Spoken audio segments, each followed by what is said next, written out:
Saúde, estamos de volta. O nosso programa aqui, o Saúde e Bem-Estar de hoje, está muito bom. O tema é tabagismo. Estamos falando sobre cigarro eletrônico. Está em todo lugar, né? Não pode fumar, mas cigarro eletrônico pode.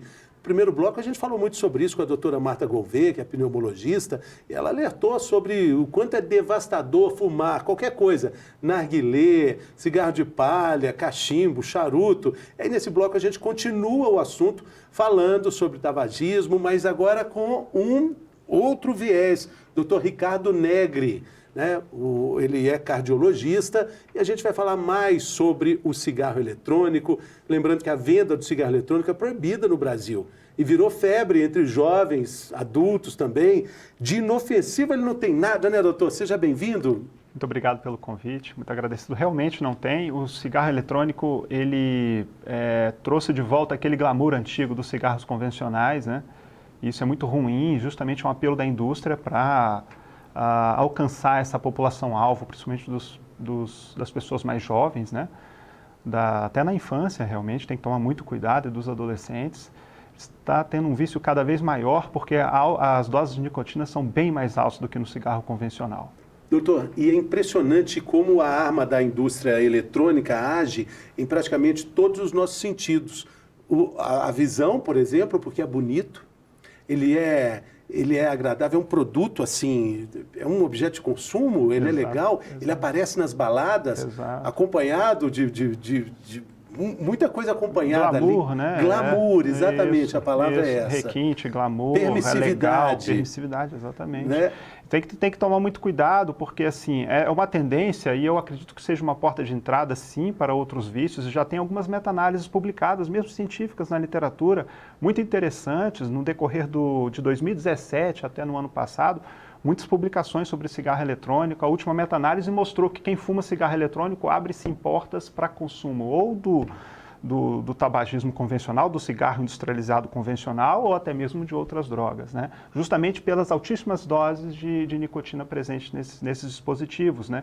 Que tem inclusive a liberação, sim, de outras substâncias extremamente nocivas para o sistema cardiovascular, inclusive. E como é que a política americana, que é tão cuidadosa com relação ao tabagismo de uma forma geral, lida com isso? Ele é permitido nos Estados Unidos, a venda dele? É ilegal no Brasil, sim, mas ela é legal nos Estados Unidos? É legal nos Estados Unidos. É uma pena, né? Assim, eu acho que, na verdade, isso devia ser um esforço mundial, né, para você realmente cortar essa permissividade desse tipo de industrialização. Aqui no Brasil, inclusive, você consegue comprar online, né? Através de sites, se você pesquisar na internet, dar uma googada aí, ó, como a gente costuma dizer, você vai facilmente encontrar esses links para acesso e compra remota, e além de vender em espaços físicos que não deveria estar à venda, porque a sua comercialização não é permitida aqui no país. E ele é mais caro, né? Ele é mais caro que o cigarro comum, que é o cigarro industrializado, que é um absurdo, né? Quanto está custando um maço? R$10, R$15 um maço? Inclusive encareceu, né? Mas mesmo assim o consumo ainda parar de fumar faz bem para o bolso também, né? Literalmente. Mas o cigarro eletrônico, porque aí tem uma analogia aqui que é interessante a gente compor. Ele é caro, ok. Ele, da forma como ele é oferecido, ele é caro. Mas aí, daqui a pouco, eu acho que já existem os genéricos, que aí deve ter uma mistura até mais perigosa, né? Então, porque ele é caro, aparece um outro que é mais barato e, consequentemente, mais perigoso, doutor. Sim, exatamente. Até pela falta de regulação, né? Nenhuma? Nenhuma. Então, eles podem colocar qualquer coisa, inclusive produtos da cannabis, por exemplo.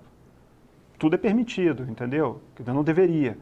Então, assim, se você realmente for comercializar, você deveria regulamentar, estabelecer doses máximas ali agora de nicotina, porque as quantidades são muito grandes. O ideal é ser abolido, o ideal é nem ser comercializado.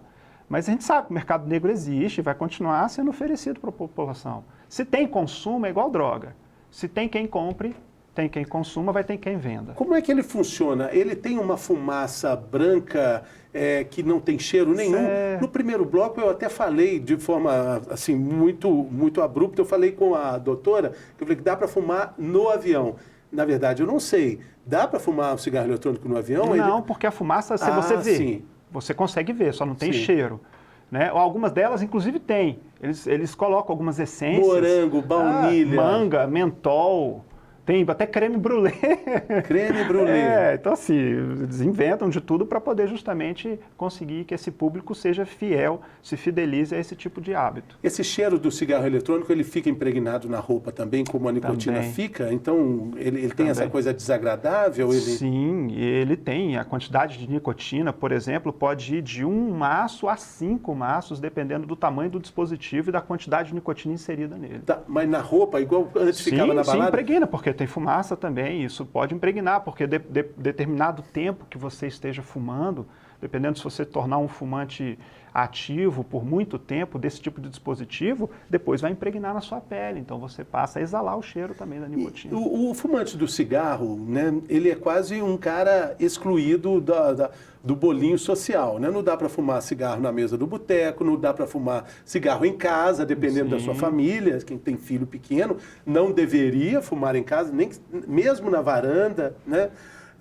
Então, o fumante de cigarro, ele já sabe, ó, aqui não é meu lugar, ele tem que... Às vezes ele anda 3 quilômetros para fumar um cigarro, isso foi ótimo até.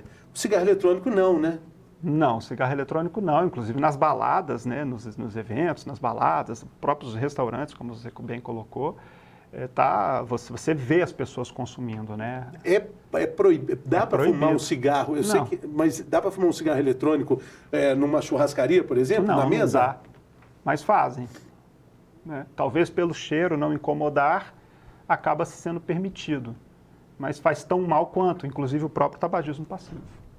Tá. Na vivência que o senhor tem de consultório, falando do cigarro, né, o cigarro convencional, muita gente usa o eletrônico para parar de fumar o cigarro? Não, isso é uma mentira, justamente por ele ter uma quantidade maior de nicotina, nesses casos é até mais difícil de você, através... Mas as pessoas usam isso para...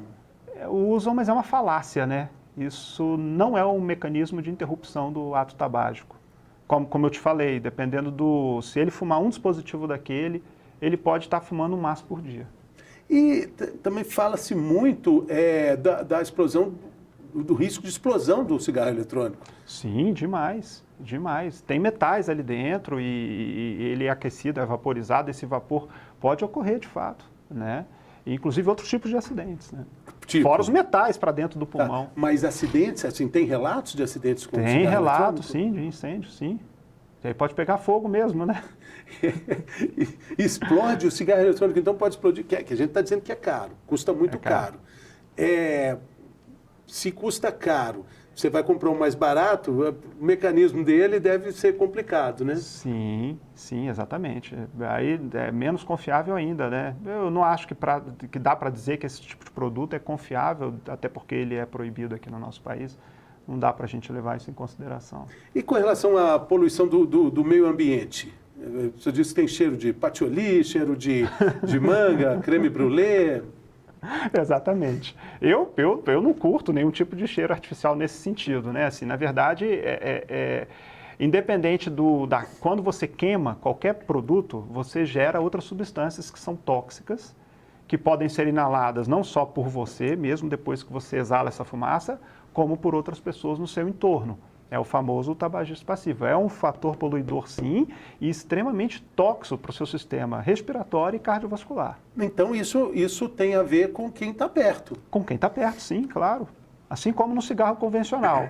Quando você fuma, seja um cigarro convencional, seja maconha, seja o cigarro eletrônico, outros tipos cigarro de palha. Cigarro de palha, cachimbo, charuto.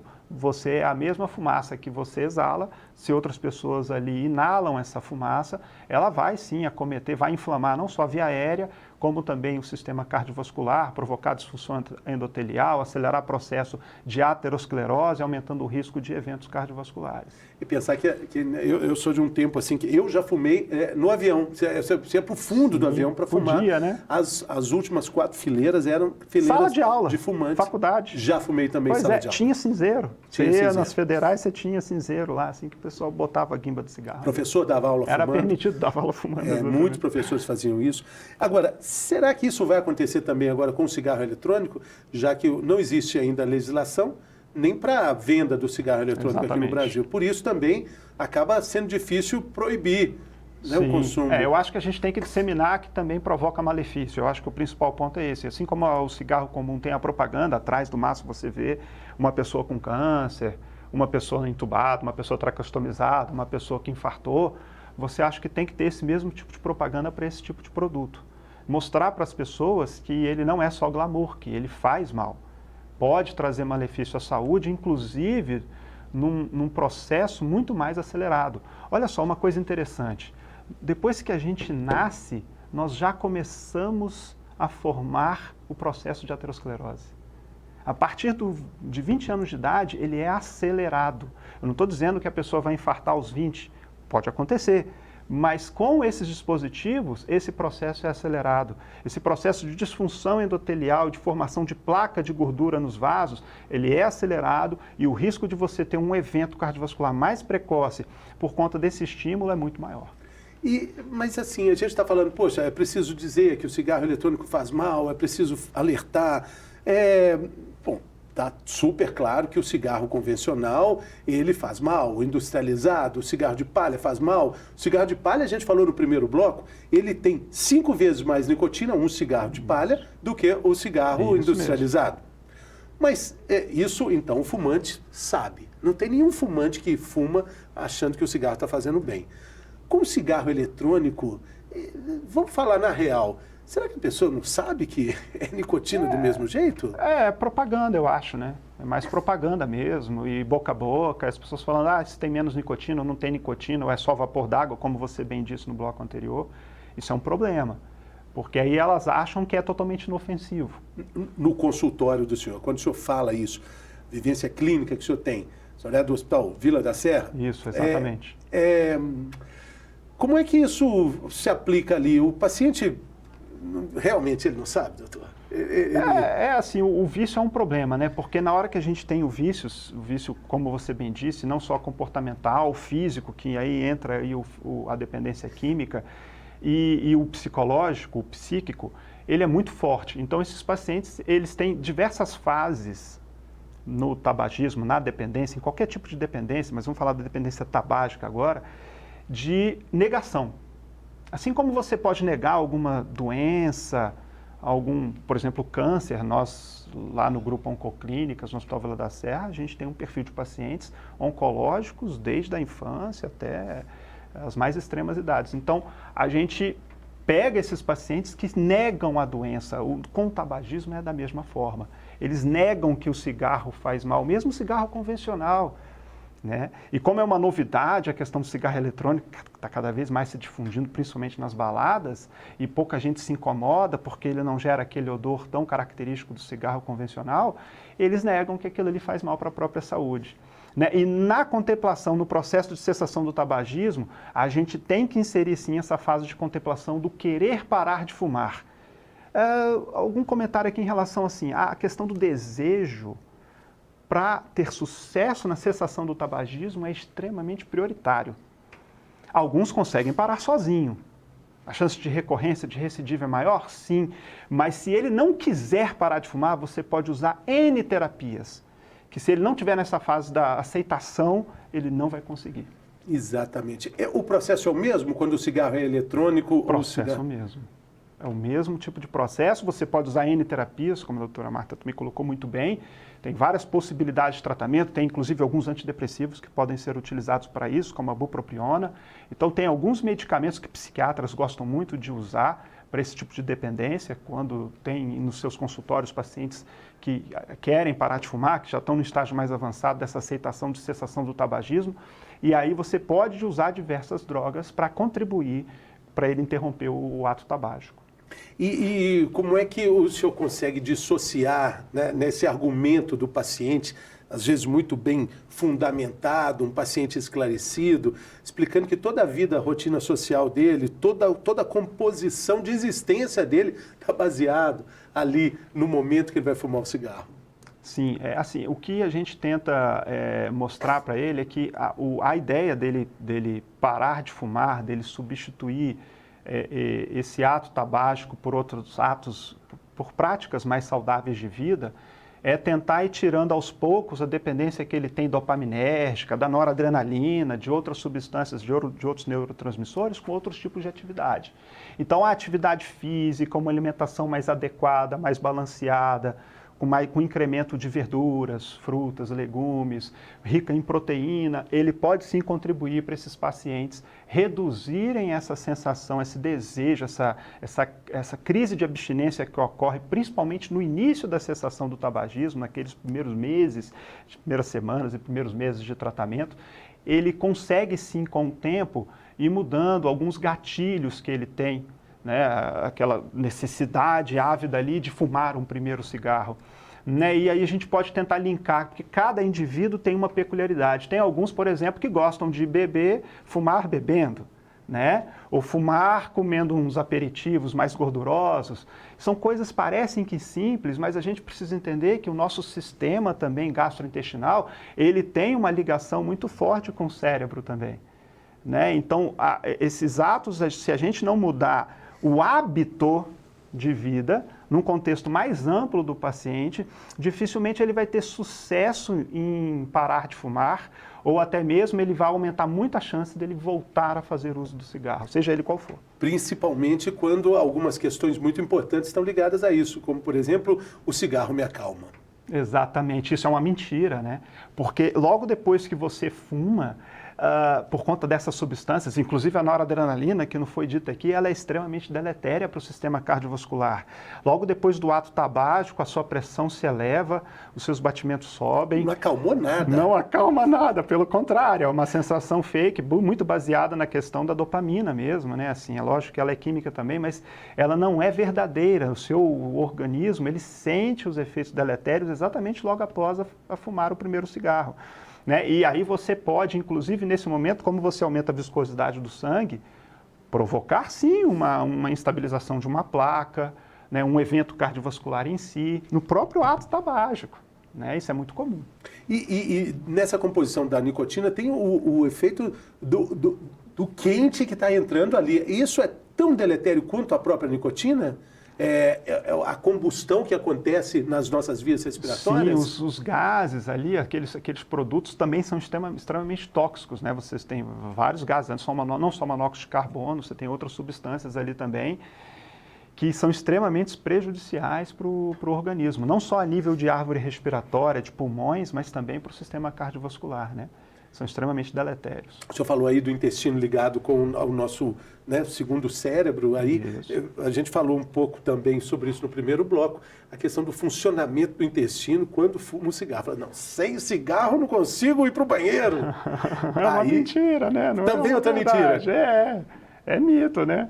Não existe isso. Assim, a questão do funcionamento do seu organismo como um todo vai tudo muito depender do teu tipo de alimentação, se você é um cara mais sedentário, se você pratica de fato uma atividade física regular. Não adianta fazer uma vez por semana e achar que está fazendo exercício físico. Cigarro não está ajudando em nada. Não ajuda em nada. Né? O contexto é mais amplo para atrapalhar. A alimentação muda muito. Uma boa nutricionista, saber conduzir isso aí, vai ser completamente melhor, tenho certeza. Exatamente. É importante o paciente que está lutando contra o tabagismo entender que, de novo, a gente disse no primeiro bloco, isso não é um problema de caráter, né, doutor? Não, de forma alguma. Assim, a gente não deve levar jamais nenhum tipo de dependência para esse lado, para esse aspecto, né?